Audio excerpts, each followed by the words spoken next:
Hi friends, this is Dhanasekar from Vista academy Erode. இந்த வீடியோவில் நம்ம முக்கியமான ஆணையங்களும் அந்த ஆணையங்கள் எந்த ஆண்டு நிறுவப்பட்டதுன்னு சொல்லிட்டு பார்க்கலாம். தேசிய சிறுபான்மையினர் ஆணையம் 1993 ஆண்டு நிறுவப்பட்டது. தேசிய பிற்படுத்தப்பட்டோர் ஆணையம் அதுவும் 1993 ஆண்டு நிறுவப்பட்டது.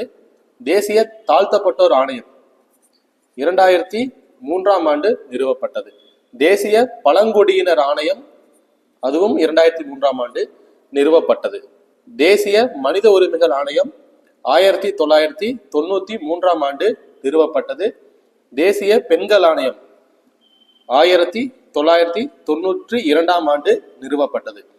தேர்தல் ஆணையம் 1950 ஆண்டு நிறுவப்பட்டது.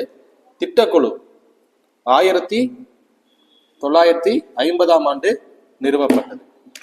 நிதிக்குழு 1951 ஆண்டு நிறுவப்பட்டது. தேசிய மேம்பாட்டு வளர்ச்சி குழு 1952 ஆண்டு நிறுவப்பட்டது. மத்திய குற்றப்புலனாய்வு ஆணையம் 1963 ஆண்டு நிறுவப்பட்டது. லாஸ்டா மத்திய லஞ்ச ஒழிப்பு ஆணையம் 1964 ஆண்டு நிறுவப்பட்டது. தேங்க்யூ.